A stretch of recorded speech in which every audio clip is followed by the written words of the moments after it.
Okay, we're almost done with this module. So we're gonna finish off authentication today. We're gonna finish off this module, and for that, we need to install a bunch of stuff. So I'm gonna go to NestJS and we'll go to documentation so that I can just copy and paste. So where is that gonna be? Techniques, authentication. So these things. I want all of this. So yarn add. Oh man, all right. Where's my? There you are.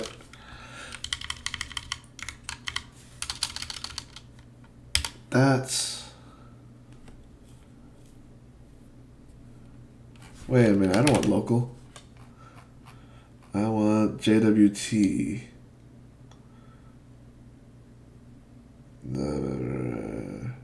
Here we go.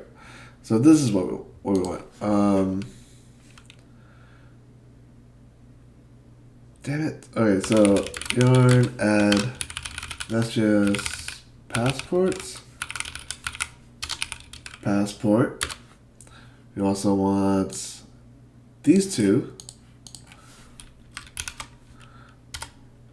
And then we also want the types for passport and passport JWT. Yarn add -d types passport JWT and at types passport. I spelled that wrong, didn't I? P. Alright, go. Back to the thing. And what do we need now? Yeah, we're gonna open up our module and we're gonna start adding. Should we start this way? Yeah. No. Yeah, alright. I think first we're gonna want to add a secret. And I don't know, let's just go with this is a secret key. And we're gonna be using that for our auth module, because in our imports we want to add JWT module, and that comes from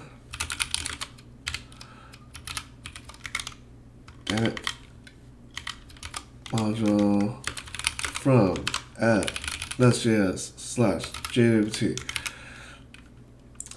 While we're up here, let's also grab the passport module. Passport module from NestJS passport. Anything else we need? That looks good for now. All right. So we want to register this, and it needs a secret of process.env.secret, which it's just called secret. And then let's also add expires, which is inside of an object called sign options. Expires in, and we'll go with a standard 3600. And what is that? That's like, how long is that? 3600 in milliseconds. Oops. In 2 hours? It's like not even. You know what? Let's do a week in milliseconds.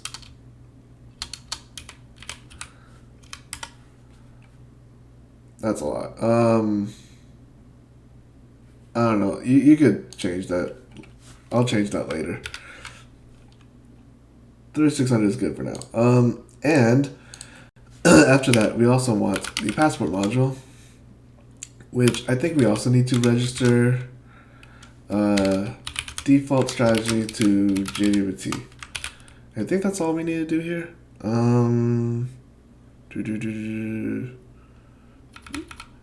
Yeah, we're also going to add exports here.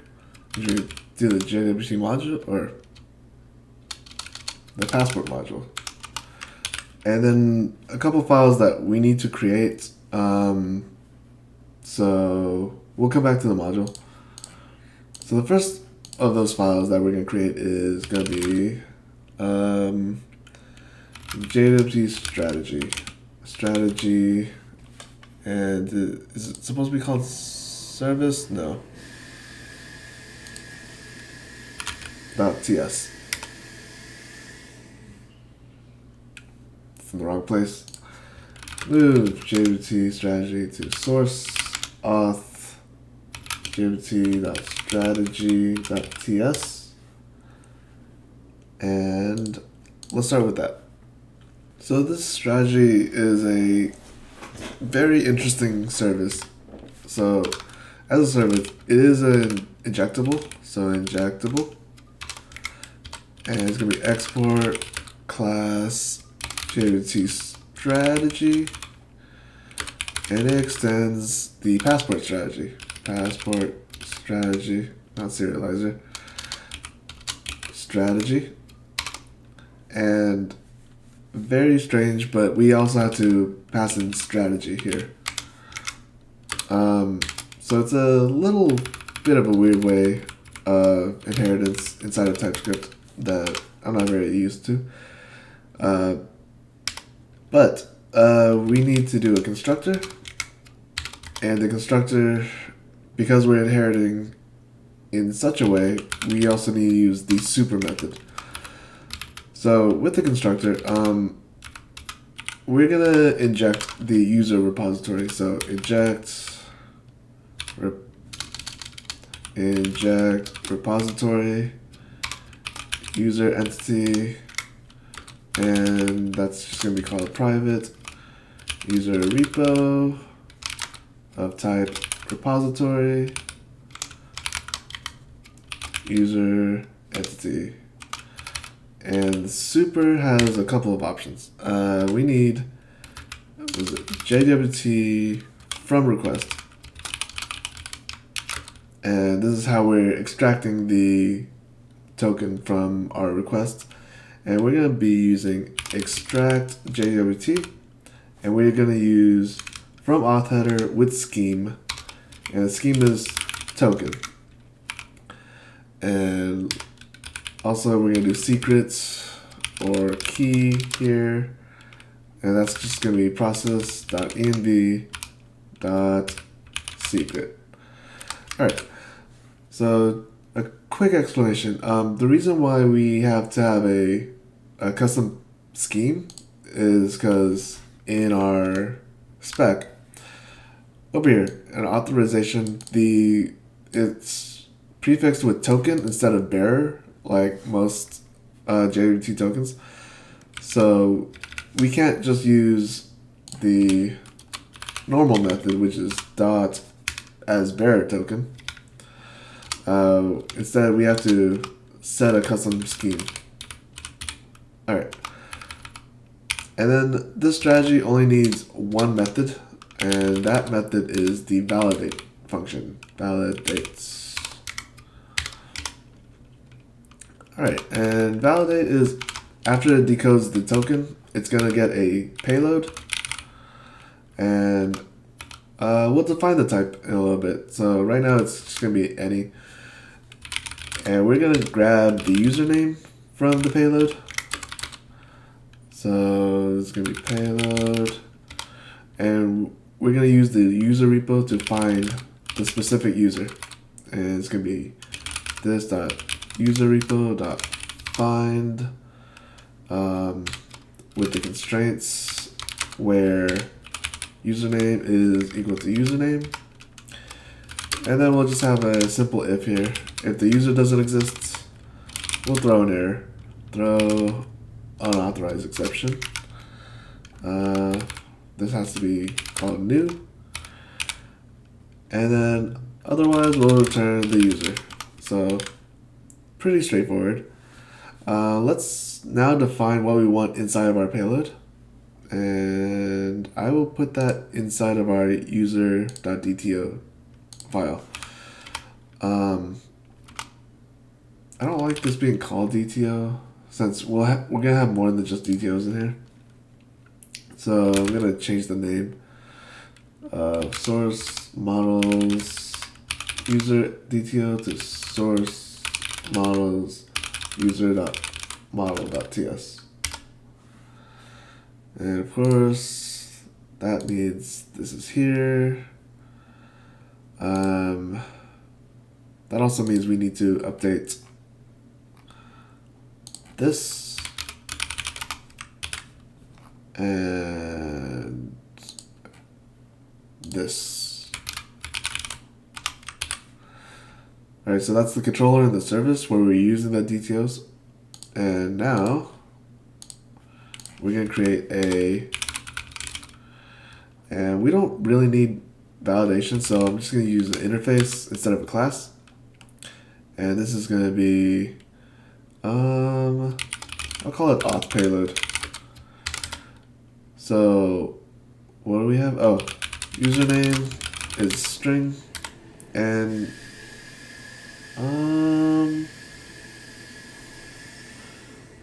do we want anything else in the payload? I'm gonna leave it as username for now. We could add other things later. So let's call this here as auth payload. And this is basically all we need for the JWT strategy. Why is it still red? Whatever. I will fix that in a bit. Do we need this, the controller or the surface? Definitely the controller. All right.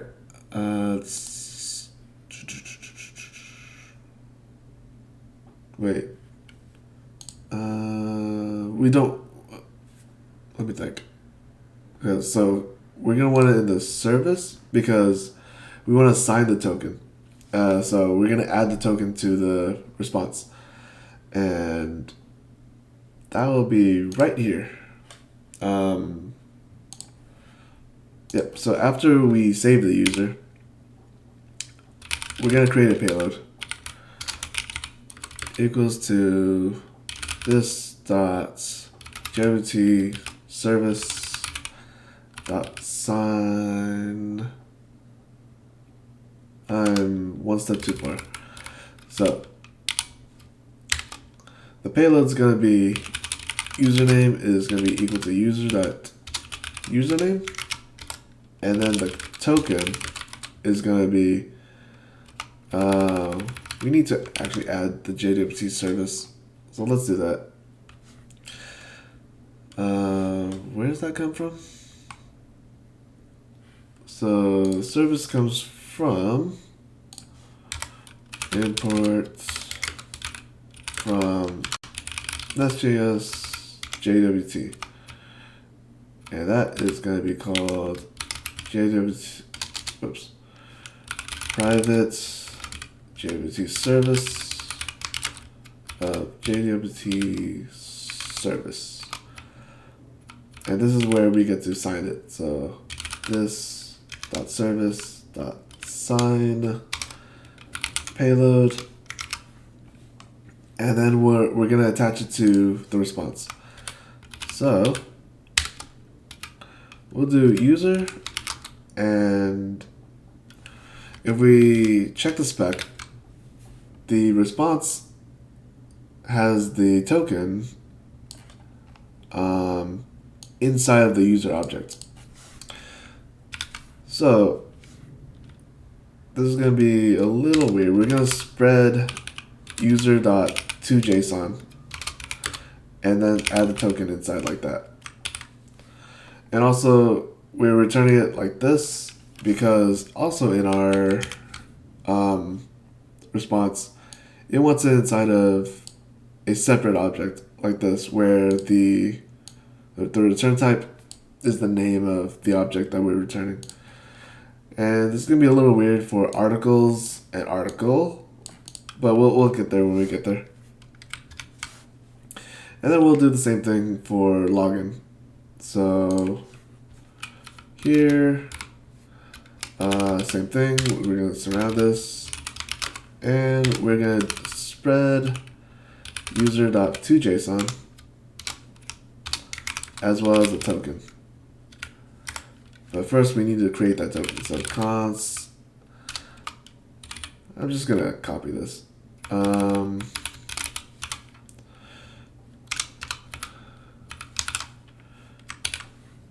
And I think that's everything.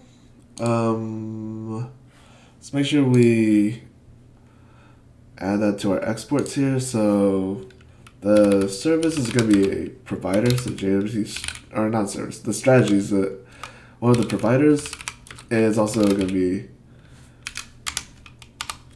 like so. And that should give us the token. I feel like I'm missing something. If I am missing something, I will definitely add it to the next video. But for now, I think we're good to go. So I'm just gonna start the server and test this out in Postman. Boop, boop, boop. And we have our invalid Jake.